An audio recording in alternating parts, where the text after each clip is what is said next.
लोकसभा चुनाव की घोषणा फरवरी के आखिरी हफ्ते तक हो जाएगी और लोकसभा के चुनाव मार्च के आखिरी हफ्ते या अप्रैल के पहले हफ्ते से शुरू हो जाएंगे। ऐसे में इंडिया अलायंस ने अपनी सीट शेयरिंग भी फाइनल करनी शुरू कर दी और खबरें आ रही हैं कि जनवरी के पहले हफ्ते में उत्तर प्रदेश की सीट शेयरिंग का ऐलान हो जाएगा, कौन सी सीट कौन सी पार्टी लड़ने जा रही है। और ऐलान ऑलरेडी हो चुका है, हर पार्टी को पता है वो कौन सी सीट लड़ेंगे, सिर्फ ऑफिशियल ऐलान नहीं हुआ है।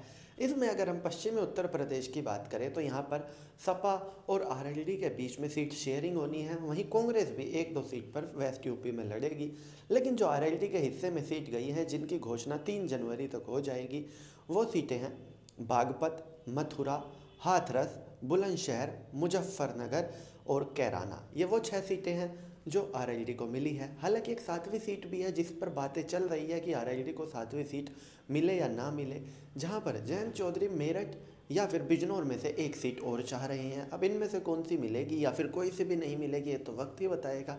लेकिन फिलहाल के लिए आरएलडी की 6 सीटें फाइनल हो चुकी हैं।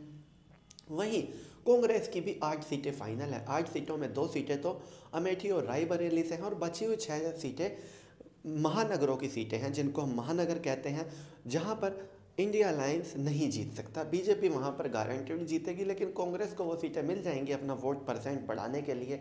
और ये सीटें इन सीटों की तरह होंगी जैसे कि गाज़ियाबाद है, नोएडा है, बनारस है, लखनऊ है। इस तरह की 6 सीटें कांग्रेस को मिलेगी।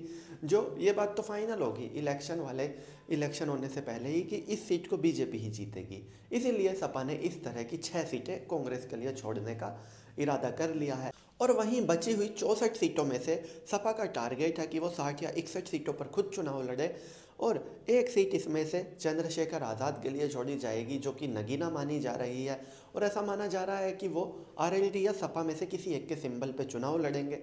वहीं एक सीट अपना दल कमेरावादी के लिए समाजवादी पार्टी छोड़ेगी।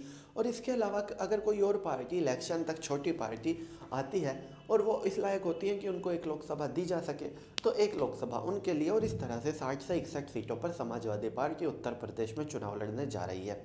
तो चलिए दोस्तों, मैं राहुल दहिया, फिलहाल इस वीडियो के लिए इतना ही। आगे भी इसी तरह की वीडियोस के लिए बने रहिए मेरे साथ। धन्यवाद।